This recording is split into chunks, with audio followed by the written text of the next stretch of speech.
Hello दोस्तों। आज हम बात करेंगे एक ऐसी कंपनी के बारे में जो चुपचाप इंडिया के फार्मा डिस्ट्रीब्यूशन में अपनी एम्पायर बना रही है।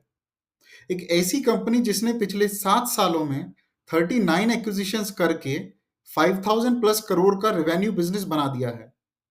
लेकिन सबसे इंपॉर्टेंट सवाल ये है कि क्या ये कंपनी सस्टेनेबल है? क्या इसका बिजनेस मॉडल कंपटीटर से बेहतर है? और क्या ये कंपनी सही में इन्वेस्टमेंट वर्दी है? चलिए डेटा के साथ इसको समझते हैं। इमेजिन कीजिए कि अगर आप एक फार्मेसी चलाते हैं जहां आपको 10,000 प्लस डिफरेंट मेडिसिन और डिवाइसेस चाहिए। अब आप क्या करेंगे? अलग अलग कंपनीज से इनको ऑर्डर करेंगे, पेमेंट को मैनेज करेंगे और इन्वेंट्री को ट्रैक करेंगे। कितना कॉम्प्लिकेटेड है ये सब, राइट? इसी प्रॉब्लम को ये कंपनी सॉल्व करती है। इस कंपनी का नाम है एंटेरो हेल्थ केयर। ये एक वन स्टॉप डिस्ट्रीब्यूशन इंजन है जो कि मैन्युफैक्चरर से लेके रिटेल फार्मेसीज तक और हॉस्पिटल्स तक सब कुछ मैनेज करते हैं। इसको एक रियल लाइफ एग्जांपल से समझते हैं। कुछ साल पहले आप इमेजिन कीजिए फूड बिजनेस। पहले हर रेस्टोरेंट अपना डिलीवरी सिस्टम चलाता था, फिर स्विगी जोमेटो आए और ऑर्गेनाइज कर दिया। सेम वे फार्मा डिस्ट्रीब्यूशन में 80 टू 90% मार्केट अभी भी अनऑर्गेनाइज्ड है। छोटे छोटे लोकल डिस्ट्रीब्यूटर्स हैं। एंटेरो वही ऑर्गेनाइज कर रहा है टेक्नोलॉजी के साथ। तो पहला काम है डिमांड फुलफिलमेंट। ये 80,000 प्लस एसकेयूज डिस्ट्रीब्यूट करता है अक्रॉस इंडिया। मतलब हर टाइप की medicine, surgical product, medical device, सब कुछ एक प्लेटफॉर्म से। दूसरा काम है डिमांड जनरेशन। ये सिर्फ प्रोडक्ट्स डिलीवर नहीं करता, बल्कि मैन्युफैक्चरर्स के लिए मार्केट डेटा, प्रमोशनल सपोर्ट और कमर्शियल सॉल्यूशंस भी प्रोवाइड करता है।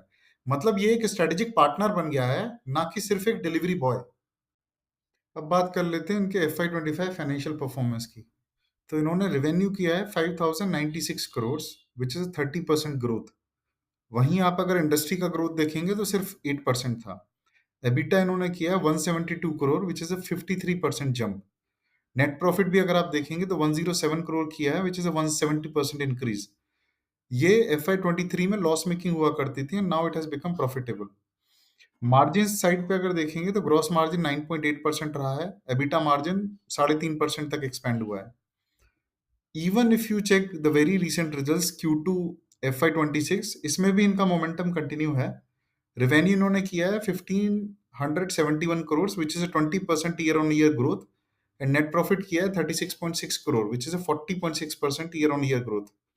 करंट मार्केट कैप इनका 4,900 करोड़ के आसपास है। टेरो की ग्रोथ स्ट्रैटेजी 3 पिलर पे बेस्ड है। Aggressive mergers and acquisitions, so 39 acquisitions complete कर चुके हैं और 5 फाइनलाइज होने वाले हैं। ये एक्विजिशंस रीजनल एक्सपेंशन के लिए और मेडिकल डिवाइसेस सेगमेंट में एंट्री के लिए हो रहे हैं। दूसरा है हाई मार्जिन प्रोडक्ट्स। तो मेडिकल डिवाइसेस और स्पेशलिटी प्रोडक्ट्स पे फोकस बढ़ा रहे हैं क्योंकि इनका मार्जिन बेटर है। तीसरा है value added services. Direct MNC deals expand कर रहे हैं जहां मार्केट डेटा और प्रमोशनल सपोर्ट दे सकते हैं। ये कमोडिटी डिस्ट्रीब्यूशन से प्रीमियम पोजीशनिंग की तरफ शिफ्ट है। तो दोस्तों बात करें अगर इनके कंपटीशन के बारे में, तो इनका कंपटीशन दो लार्ज प्लेयर्स के साथ है। Apollo backed Keimed and Reliance backed Ascent. दोनों ही प्लेयर जो है काफी डीप पॉकेट्स वाले हैं। बट अगर बात करें एंटेरो के एडवांटेज की against the small local distributor in the unorganised market, ये बेसिकली इंडिपेंडेंट है, प्योर डिस्ट्रीब्यूशन पे फोकस्ड है और फर्स्ट मूवर एडवांटेज है इनका कंसोलिडेशन में against all these small local distributors. Entero का मोट स्ट्रॉन्ग है, इनके पास स्केल है, टेक्नोलॉजी है, पैन इंडिया रीच है। But against the large players execution और स्पीड सबसे ज्यादा मैटर करेगा।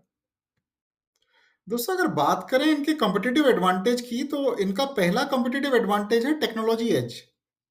सबसे बड़ा डिफरेंशिएटर एंटेरो के लिए है उनका इंटीग्रेटेड टेक प्लेटफॉर्म।